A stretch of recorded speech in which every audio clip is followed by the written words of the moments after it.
খুব শীঘ্রই চীনের অবস্থা একেবারে পাকিস্তানের মতো হতে চলেছে, মানে একেবারে ডুবন্ত জাহাজের মতো। কেন বলুন তো? সবকিছুর মূলে রয়েছে অর্থনীতি। 2023 সাল তো একেবারেই ভালো যায়নি, আর সেই সঙ্গে ডুবতে বসেছে 2024ও। কেননা আগেই চীনা পণ্য বয়কট করেছিল ভারত, আর এবারে ভারতের দেখানো পথেই হাঁটতে চলেছে গোটা বিশ্ব। বিশ্বের প্রত্যেকটি দেশ বর্তমানে চীনা পণ্য বয়কটের ডাক দিয়ে দেশীয় পণ্য বাড়ানোর উপরে জোর দিয়েছে, আর তাতেই একেবারে মুখ থুবড়ে পড়েছে শি জিনপিং সরকার। বিগত 14 বছরের মধ্যে সব থেকে দুর্বল পরিস্থিতির সঙ্গে লড়াই করছে ড্রাগন সরকার, যার একটা বড় কারণ হলো বিশ্ব বাজারে তো বটেই, সেই সঙ্গে চীনের অভ্যন্তরের চীনা পণ্য চাহিদা কমেছে।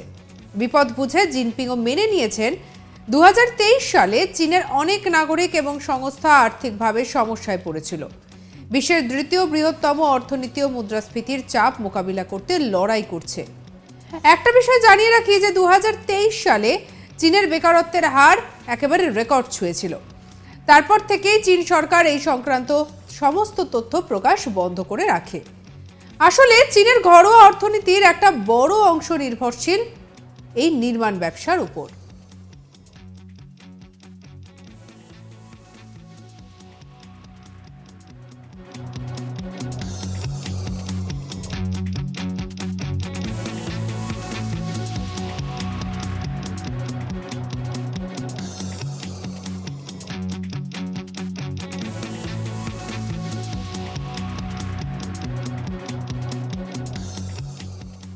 তবে কোভিড অতিমারির পর থেকেই সেই দেশের শিল্পের গ্রাফ হয়েছে নিম্নমুখী। দিন কয়েক আগে শি জিনপিং বলেন যে চীনের যুব সমাজকে আরো ভালো মানের শিক্ষা প্রদান করা হবে। যুব সমাজ যাতে কর্মসংস্থানের সুযোগ পায় সেদিকে অবশ্যই নজর দেবে সরকার। ভারত থেকে প্রত্যেক বছর কোটি কোটি টাকা মুনাফা করত চীন, তবে যবে থেকে চীনের জিনিস বন্ধ করা হয়েছে তবে থেকে বড়সড় ক্ষতির মুখোমুখি হয়েছে চীন।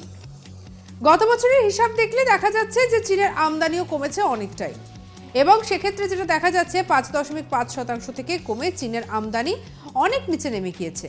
চীনের ঊর্ধ্বতন কর্তারা বলছেন যে 2024 সালটা যথেষ্ট মন্দার মধ্যে দিয়েই যাবে, আর এই পরিস্থিতি বদলানোর কোনো উপায় দেখছে না চীনা সরকার।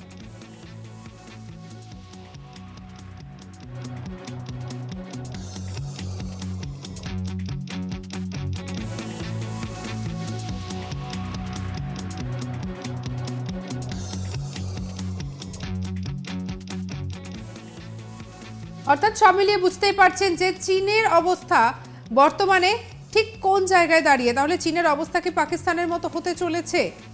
কারণ বয়কট চীন ভারত কি এই পথেই হাঁটছে এবং গোটা বিশ্ব কি এই পথেই হাঁটছে, সেই প্রশ্নটা এখন উঠতে শুরু করেছে। এবারে একেবারে যেটা মনে করা হচ্ছে একেবারে যেন ডুবন্ত জাহাজ হয়ে যাচ্ছে চীন। কেন বলুন তো? কারণ সবকিছুর মূলে রয়েছে অর্থনীতি।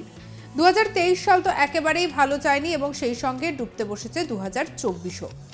কেননা আগে থেকেই চীনা পণ্য বয়কট করেছিল ভারত, আর এবার সেই ভারতের দেখানো পথেই হাঁটতে চলেছে গোটা বিশ্ব। বিশ্বের প্রত্যেকটি দেশে বর্তমানে চীনা পণ্য বয়কটের ডাক দিয়ে দেশীয় পণ্য বাড়ানোর উপরে জোর দেওয়া হয়েছে, আর তাতেই একেবারে মুখ থুবড়ে পড়েছে শি জিনপিং সরকার। বিগত 14 বছরের মধ্যে সব থেকে দুর্বল পরিস্থিতির মধ্যে লড়াই করছে ড্রাগন সরকার, যার একটা বড় কারণ হলো বিশ্ব বাজারে তো বটেই, সেই সঙ্গে চীনের অভ্যন্তরেও চীনা পণ্যের চাহিদা কমেছে। বিপদ বুঝে জিনপিংও মেনে নিয়েছেন যে 2023 সালে চীনের অনেক নাগরিক এবং সংস্থা আর্থিকভাবে সমস্যায় পড়েছিল।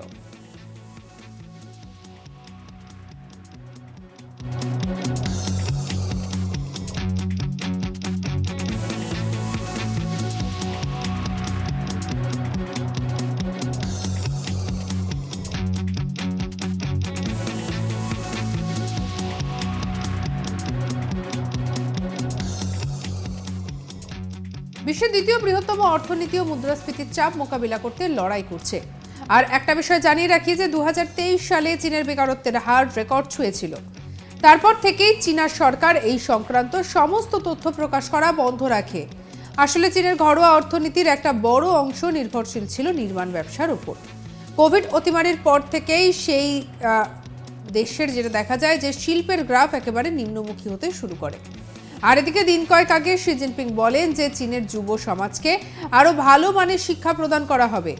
যুব সমাজ যাতে কর্মসংস্থানের সুযোগ পায় সেদিকে নজর দেবে সরকার।